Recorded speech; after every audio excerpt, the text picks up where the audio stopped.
Dulu, game hanya dianggap buang waktu. Sekarang, game bisa mengubah masa depan. E-sport telah berkembang pesat menjadi industri global. Jutaan anak muda bermimpi menjadi pro player, streamer, bahkan juara dunia. Bagi generasi muda, e-sport bukan sekedar hiburan, ini adalah gaya hidup. Tempat mereka belajar, bersosialisasi, dan mengapresiasikan diri. E-sport telah melatih fokus, strategi, dan kerja sama tim, bahkan membuka peluang karir baru di era digital. Namun di balik itu ada sisi lain yang perlu diperhatikan, kecanduan, kurangnya waktu belajar, hingga kesehatan yang terganggu.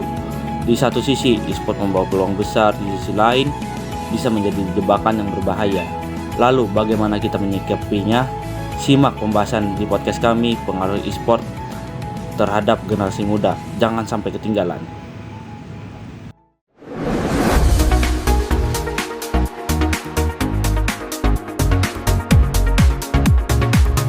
Halo semuanya, selamat datang di podcast PDKT. Pas denger kita tahu. Bersama aku Jelita Marsalianti yang akan menemani obrolan santai kita kali ini. Dan tentunya di episode kali ini kita bakalan ngebahas mengenai seputar dunia e-sport nih.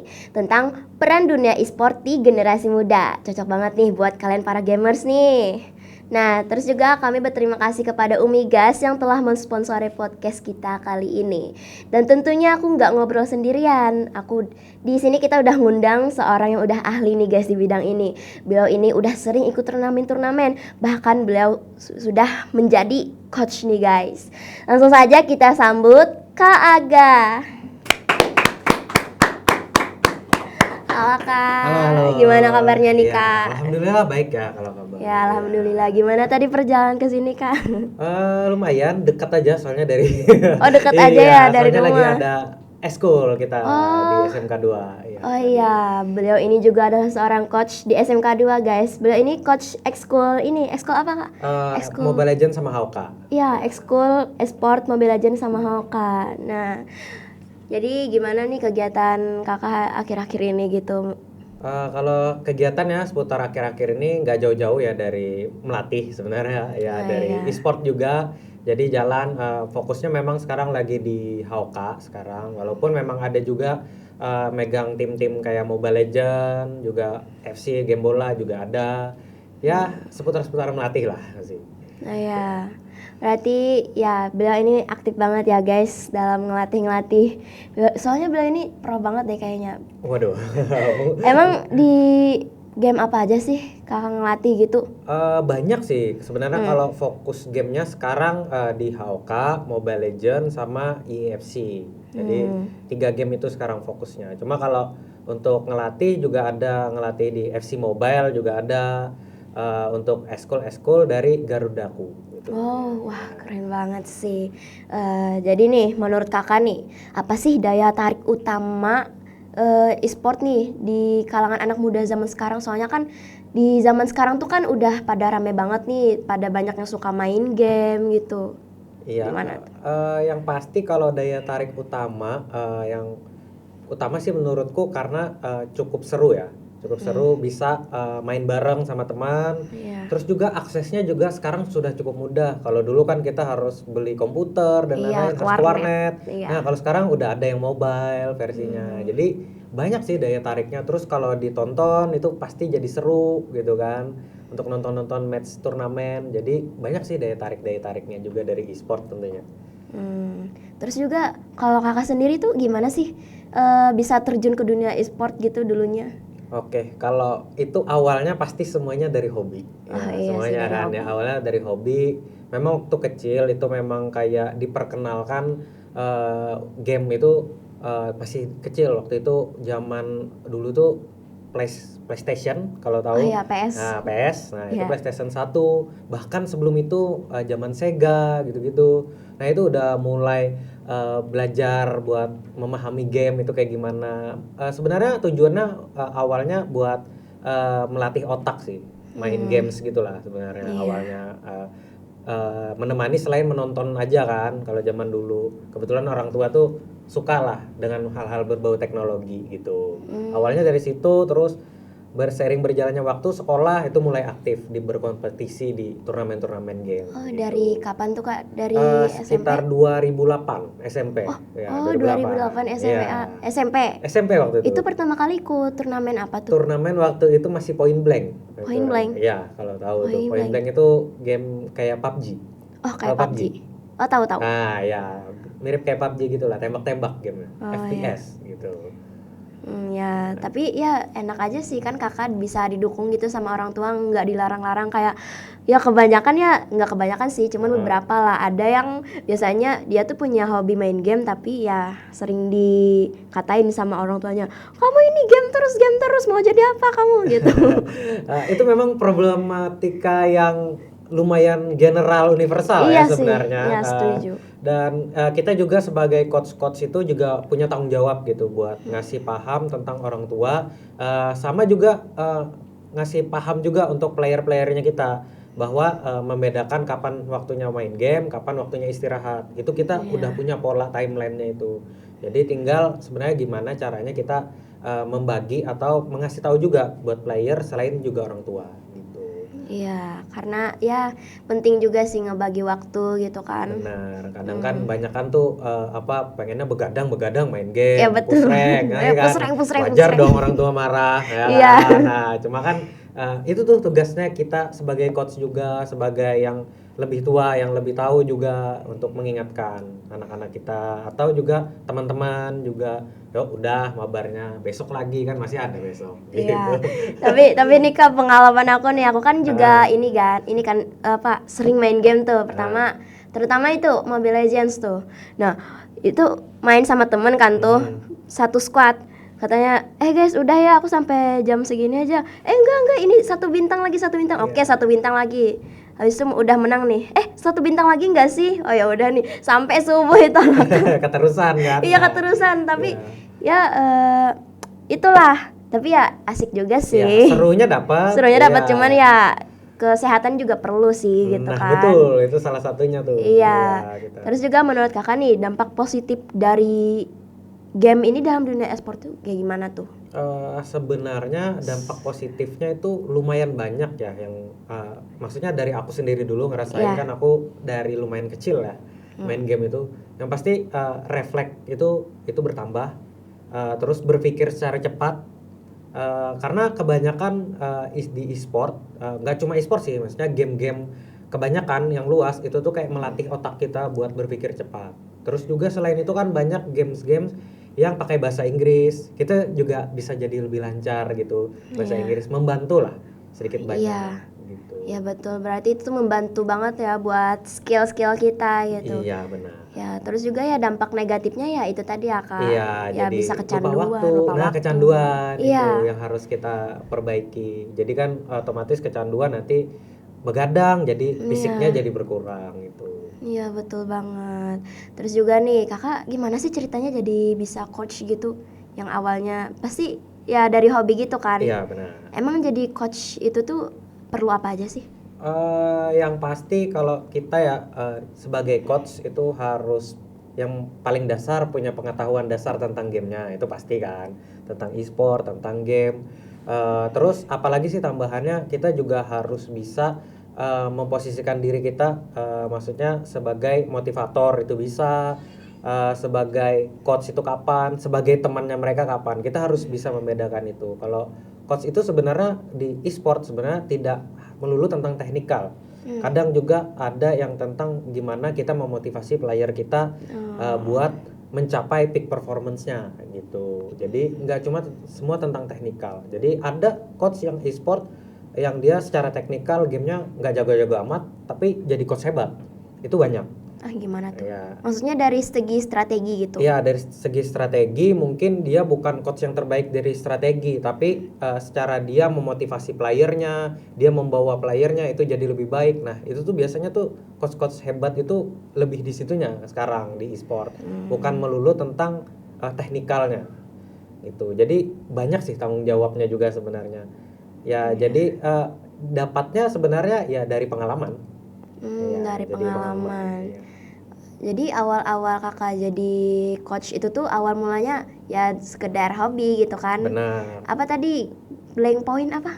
Point Blank. Point Blank, ya. PB kalau disingkat. Oh, PB. Iya, PB. Ya. Aku kurang tahu sih Ya, kalau kalau tentang game anak-anak itu. gamers mungkin pasti tahu tuh PB. Ya. Soalnya 2008 kan, soalnya aku Iya, lahir bukan 2008 sampai 2016 kalau nggak salah Point Blank itu. Iya. Zaman-zaman warnet masih waktu itu. Terus juga kakak ini kan ikut turnamen di mana aja sih itu, Kak? Waduh, udah nggak kehitung lagi sih. Waduh. Kalau turnamen, maksudnya kayak di mana aja. Memang dari 2008 itu udah aktif banget ikut turnamen-turnamen berbagai game lah, nggak cuma Point Blank, Dota waktu itu juga kalau tahu Dota gitu. Jadi sampai akhirnya di 2018-an itu kan udah mulai tuh muncul Mobile Legend. Nah, itu udah mulai aktif di situ jadi player sebenarnya awalnya. Tapi ngerasa kayaknya umur nih udah mulai cukup tua nih. Refleks udah mulai berkurang, jadi lebih fokusnya mungkin ke coach gitu. aja. Ya mungkin ya dari sekedar main game kayak gitu aja bisa ngehasilin duit juga nggak sih, Kak? Dari jadi coach itu kan bisa ngehasilin duit juga nggak sih? Iya, pastinya benar. Jadi sebenarnya dari game itu nggak cuma, kalau orang-orang kan taunya oh jadi pro playernya aja nih yang ngasilin, nggak juga. Kan coach juga, streamer juga, iya, ya kan? betul. Kan banyak tuh streamer, konten kreatornya juga. Dan kalau tim e-sport besar itu pasti punya namanya analis, asisten coach, ya. Terus ada manajer timnya juga. Jadi banyak tuh ekosistemnya. Ada casternya juga, ya kan? Caster game. Ada host gamenya juga ada. Jadi sebenarnya ekosistemnya tuh luas kok. Jadi nggak cuma sekedar kita jadi player. Kalau kita hobi, saya tahu kita lebih cocoknya jadi caster kan. Saya tahu kan, nggak tahu tuh. Ya, caster tuh apa, Kak? Komentator di dalam komentator. game. Yang biasanya yang ada biasanya nih kayak ada di MPL Ya, MPL benar, gitu kan kan ya. ada yang ngomong tuh, yang Oh. jadi meng-hype gamenya. Nah, itu jadi baru tahu aku, Kang. Itu namanya caster. Namanya caster ya. Itu dia. Ya, beliau ini udah pro player. Udah pro player, beliau ini udah pro banget ya, guys. Bahkan ya di setiap misalnya di setiap kegiatan itu pasti ada sisi positif dan negatifnya ya. Ya positifnya itu tadi ya bisa ngasilin duit, Iya, bisa seru-seruan juga, nggak selalu tentang negatifnya kayak kecanduan apa, tapi itu bisa lah kita imbangin ya, Kak ya. Benar ya, kalau kita punya arah dan tujuan yang jelas pasti kita bisa lah buat mengatur, mengontrol itu. Sebenarnya sih kuncinya di situ. Ya, menurut kakak nih, kakak nih kan coach tuh, sering ngemotivasi anak-anak buah kakak nih. Nah itu tuh kakak bisa nggak ngebedain yang mana, oh dia nih emang hobi, sama oh dia nih kecanduan nggak sih? Nah gitu. Ya, sebenarnya hampir semua player itu awalnya pasti kecanduan. Ya, hampir semua player. Jadi kalau mungkin benar kalau cara motivasi itu pasti beda-beda, karena setiap player tuh punya ambisi dan motivasinya tuh beda-beda buat masuk misalnya jadi kompetitif, scene kompetitif kita ngomongnya, atau pro player kita menujunya ke sana kan. Nah biasanya tuh ada yang beda-beda, yang karena dia merasa jago ada, karena dia pengen jadi kayak siapa ada, ya kan, banyak kan beda-beda motivasinya ya, jadi dari idola. Jadi cara motivasinya pun tentu pasti beda-beda. Jadi gimana pendekatan coach itu berperan penting nanti buat perkembangannya mereka. Nah terus juga menurut kakak nih, apakah ini kan dia pasti kan setiap pemain itu kan punya idola tuh. Benar. Nah menurut kakak nih, apakah itu tuh sebuah pilihan karir yang realistis gitu? Misalnya nih, apakah aku bisa gitu menjadi idolaku gitu? Oke. Berarti kita ngomongnya ke arah karir ya? Iya, karirnya. Yang kayak aku bilang tadi, sebenarnya ekosistemnya luas, nggak cuma jadi pro player. Tapi memang kalau kamu mau jadi pro player, misalnya nih teman-teman yang nonton, kalau tujuannya nih pengen jadi pro player, sebenarnya awal mulanya adalah latihan. Itu pasti. Dan ini kan nggak cuma di e-sport, ya kan? Harus latihan. Terus memotivasi diri kita nih mau capai itu tuh kayak gimana caranya. Harus tahu dulu dong langkah-langkahnya. Misalnya kalau Mobile Legends berarti harus punya tim dulu dong, ya kan? Terus role-nya apa gitu. Nah, jadi fokusnya itu jelas. Ketika fokusnya jelas, arahnya jelas, jadi perkembangannya pun jadi jelas. Dia diri sendiri pun tahu jadinya, oh aku nih udah sampai sini, aku sudah bisa juara ini gitu. Jadi ada tahapan-tahapannya. Iya. Nah, terus juga dari skill yang dipunyai itu tuh. Nah, itu tuh bisa berkembang dari bermain game itu secara serius, bisa nggak sih Kak itu? Oh, bisa banget ya. Tapi balik lagi ya kita ke playernya sendiri aku bilang. Karena terkadang motivasinya sudah bagus, sudah kuat, ternyata dukungan orang tuanya kurang. Misalnya Ya. kurang mendukung. Itu memang masalah-masalah yang sering terjadi kok di dunia e-sport. Tinggal gimana caranya kita menyikapinya. Dan jangan takut buat cari misalnya coachnya, buat minta bantuan sama coach. Kalau nggak punya coach, misalnya ini udah mulai berpotensi, bisa ada namanya e-sport Indonesia. Itu badan organisasi yang menaungi lah dunia e-sport. Nggak cuma pro player, tapi anak-anak semua itu dinaungi. Jadi di setiap daerah tuh punya kok e-sport Indonesianya, organisasinya di bawah KONI. Jadi jangan takut buat hubungi, cari tahu. Ya, biar membantu mengarahkan, dan orang tua juga bisa tercerahkan gitu biasanya. Iya, terus juga kakak nih biasanya kan ngemotivasi itu, apalagi kan kakak bilang tadi bilang ke orang tuanya juga gitu supaya lebih bisa didukung gitu. Iya, Biasanya benar. gimana cara kakak ngasih tahu ke orang tuanya gitu supaya anaknya ini bisa didukung gitu? Sebenarnya sih yang paling bisa dilakuin itu aku ngasih tahu arah jelasnya. Nah, maksudnya anak ini kemampuannya udah sampai mana, terus kira-kira dia buat mengejar skin kompetitif itu sampai mana. Dan paling dekat biasanya anak-anak itu arahinnya ke Porprov misalnya. Sekarang kan e-sport udah jalan di Porprov, Kalsel pun udah jalan hampir di seluruh provinsi Indonesia, dan di PON pun sudah ada. Gitu kan, di PON, Pekan Olahraga Nasional. Jadi sebenarnya e-sport ini sudah masuk ke dalam cabang olahraga. Nah, jadi cabang olahraga berprestasi. Jadi mereka ini, anak-anak ini udah bisa menjadi atlet namanya. Nggak cuma basket, nggak cuma sepak bola, sekarang e-sport pun sudah. Nah, jadi arahnya tuh ke situ. Jadi orang tuh, oh iya ya kayak basket, oh iya kayak catur misalnya. Gitu. Jadi kita ngarahinnya ke situ. Kalau misalnya emang nggak didukung sama sekali gitu gimana Kak? Walaupun udah dikasih tahu juga, ini nih termasuk bisa jadi atlet juga kayak yang kakak bilang itu tadi. Ya kita kembalikan lagi kan ke anaknya juga. Kalau memang anaknya menerima keputusan orang tua, ya nggak masalah. Kan itu kan bagian dari pilihan hidup gitu. Terkadang kita cuma bisa meyakinkan aja kan, tapi keputusan ada di mereka gitu loh. Jadi ada kok, itu kejadian kok sering. Di aku juga ada kejadian. Kayak aku sudah mau narik player tapi nggak diizinin sama orang tuanya. Oke, nggak apa-apa. Kan kita masih banyak nih resource yang lain gitu. Iya. Terus juga nih, menurut kakak kalau ada remaja nih yang ingin masuk dunia e-sport, itu tips supaya tetap seimbang antara game sama kehidupan sehari-hari itu gimana?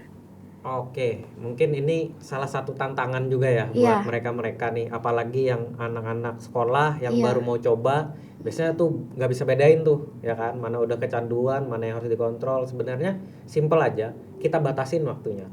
Misal pulang sekolah, misal jam 4 sampai jam 4 sampai jam 7 berkegiatan di rumah, jam 7 sampai jam 9 itu main game, atau terserah yang mana luang waktunya tuh di sebelah mana. Misalnya waktu bermain diubah jadi main game kayak gitu. Jadi kita tuh punya prioritas sendiri juga, nggak cuma game. Game itu misalnya mau jadi hobi silahkan, tapi kalau maunya have fun, nah itu beda lagi. Harus bisa bedakan yang mana kita mau serius berkompetisi, yang mana kita mau have fun aja gitu. Jadi terkadang mereka-mereka ini yang baru-baru terjun itu bingung membedakan mana yang harus have fun, mana yang harus berkompetisi gitu. Jadi caranya bedainnya itu dulu.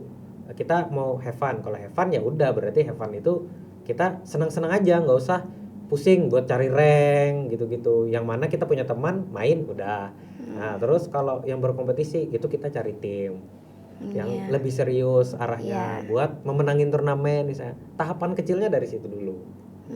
Iya. Jadi berawal dari hobi ya bisa berkembang kayak kata kakak itu tadi kan. Nah, tapi misalnya takut buat ini pengalaman aku ya Kak. Benar. Aku nih kan suka banget tuh main game, apalagi tuh main Mobile Legends tuh. Ya lumayan lah, menurut aku ya Kak, aku lumayan jago lah gitu. Pengen sih ikut turnamen kayak gitu, cuman ya takut aja gitu, takut kalah sih. Iya. Iya.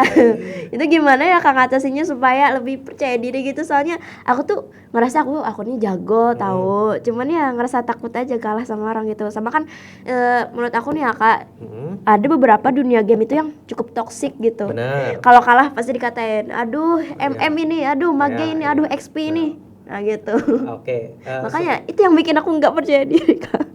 Oke, gimana cara kita percaya diri? Kita nih baru masuk, terus Iya. gimana bikin kita percaya diri? Iya. Sebenarnya kalau ngerti gini awalnya, kalah itu bagian dari proses. Itu dulu yang harus kita setujuin dulu.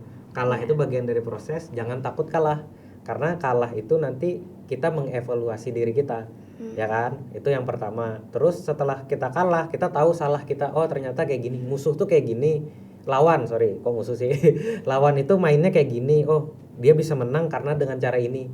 Kita copy, kita terapkan, kan gitu. Oh Ya ya, kan, kita amati, evaluasi. Tiru, modifikasi misalnya kan gitu. Ya kan, misalnya gitu. Kita belajar. Nah, gitu. Dari kekalahan itu kita belajar.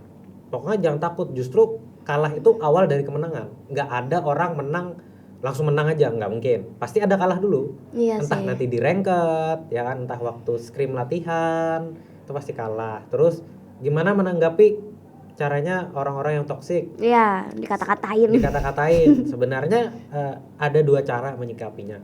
Nggak usah gubris, itu satu. Iya. Nah, tapi misalnya sulit nih buat jadiin itu, ada cara satu yang lebih bagus sebenarnya. Apa tuh? Caranya jadikan hinaan itu motivasi biar kita lebih baik lagi.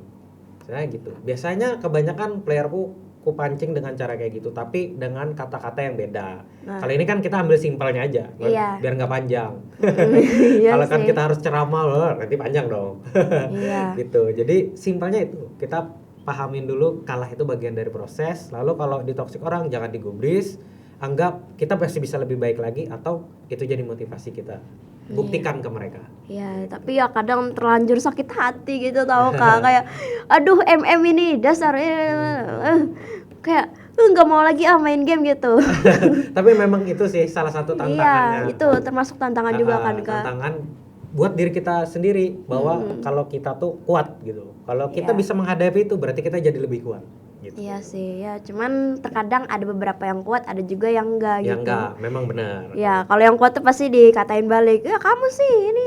Ya, sebenarnya nggak harus katain balik ya. Iya, tapi terkadang ada juga gitu Iya, tahu iya, Kak. iya. Aku terkadang jadi korban, kadang jadi pelaku Jadi, gitu. ya.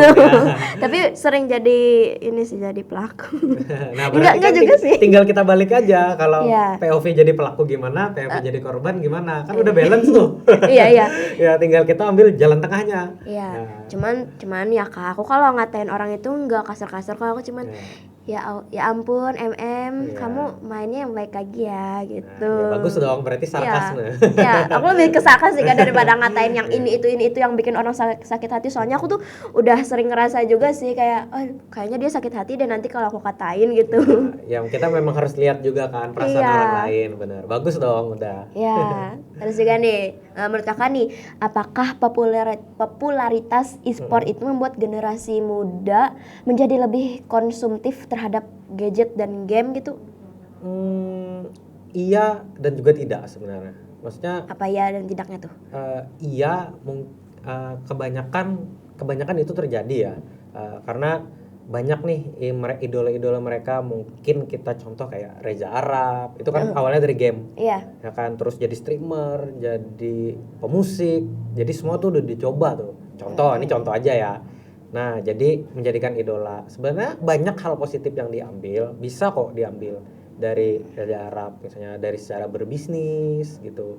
Tapi kadang anak muda ini ngambil yang simpelnya aja, misalnya kayak ngomong kotor, ya gitu Iya, kan. betul. Ambil malah toxic behaviornya yang dia ambil gitu. Iya, padahal kan Nah, banyak sisi positifnya yang ya, bisa diambil gitu. Nah, itu maksudku, bisa ya, bisa tidak, tapi tergantung nanti kitanya sendiri. Sebenarnya gimana cara kita memfilter? Biasanya kalau coach itu ngasih tahu, nih contoh yang bagus cara gameplay, ini loh contoh yang bagus cara berkomunikasi. Soalnya coach itu nggak cuma ngajarin cara main aja, tapi cara berkomunikasi buat teman setim. Kamu tuh nggak boleh toksik, bukan toksik juga, maksudnya nggak boleh ngomong gini, nanti dia bisa tersinggung misalnya gitu. Iya, Jadi betul. banyak proses yang terjadi sebenarnya di dalam kita melatih, di dalam kita berkompetisi, di dalam kita latihan, itu banyak kok prosesnya. Jadi berhubungan sama yang tadi, nah idola itu memang cukup mempengaruhi lingkungannya mereka. Jadi ya itu cukup mempengaruhi. Jadi sebenarnya gimana sih cara kita menghindarinya? Selain dari diri kita sendiri, kita minta kontrol dari orang tua kita misalnya, atau dari kakaknya kita, gitu. Atau ya kalau punya coach dari coachnya dari kita. coach. Nah gitu. Jadi kita sendiri dulu yang sadar gitu. Iya. Kalau idola kakak siapa nih? Ya idola kak. Di e-sport ya? Iya di e-sport. Yang jadi ini. Sebenarnya kalau sebagai player itu ada, aku kan aktif masih nih di dunia game EFC namanya, game sepak bola. Iya. Ada namanya tuh satu player tuh Vergang namanya. Dia tulisnya agak susah, dia orang Eropa, orang Jerman gitu. Vergang. J sama G A N G gitu tulisannya. Jadi dibacanya Vergang gitu.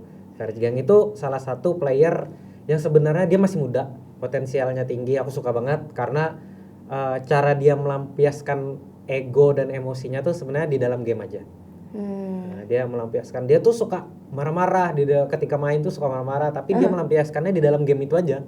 Tapi setelah keluar dia udah habis. Tapi satu yang aku suka juga karena dia gimmicknya dia kayak toxic gitu. Maksudnya gimmick aja tapi maksudnya buat memperpanas situasi gitu. Nah, itu aku suka timingnya. Kenapa aku suka? Bukan berarti aku suka dia toxic, enggak. Tapi dia tuh bisa membedakan kapan waktunya dia serius, kapan waktunya dia bisa memanfaatkan momen ini ngasih psikologi buat musuh gitu kan misalnya. Itu aku suka stress release-nya tuh loh, bagus menurut tuh. Aku suka sih gaya mainnya juga gitu. Jadi nih ada nggak kakak nih kata-kata buat player e-sport di luar sana ya apa itu yang pengen jadi pengen jadi pro player gitu, yang pemula kayak atau yang ya pokoknya yang buat yang mau jadi pro player lah kak, gimana nih kata-kata buat mereka nih? Kata-kata aja ya, kata-kata berarti atau motivasi gitu. Kata-kata motivasi. Jadi kalau buat teman-teman nih yang baru mau masuk nih dunia e-sport, dan ini biasanya selalu aku ingatkan juga buat teman-teman yang eskul masih di sekolah, kalau mau masuk ke dunia prosin namanya, dunia prosin, dunia kompetitif, yang pertama modalnya itu harus serius dulu. Itu satu. Lalu yang kedua harus terus latihan. Ya, jangan takut kalah, harus terus latihan. Itu motivasinya. Harus dari situ. Berani mencoba, berani kalah, pasti bakal jadi lebih jago. Ya, terus nih terakhir nih kak, gimana masa depan e-sport itu dalam membentuk budaya dan peluang kerja bagi generasi muda di zaman sekarang nih kak? Oke, peluangnya sebenarnya besar banget. Industrinya itu grafiknya, kurvanya tuh semakin meningkat e-sport itu.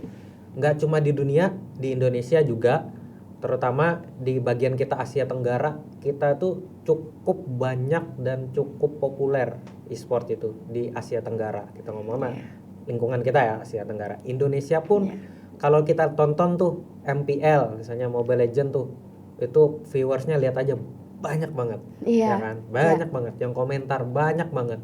Jadi sebenarnya peluang industrinya tuh luas, besar. Peluang karirnya tuh nggak cuma sebagai pro player, ada caster, ada coach, ada analisnya, ada manajernya juga. Jadi banyak, nggak cuma itu, ada operator gamenya juga, ya kan? Broadcastingnya juga ada. Jadi masih terbuka lebar peluangnya. Nah, tinggal gimana kita mencari kemampuan diri kita di mana. Itu. Ya betul.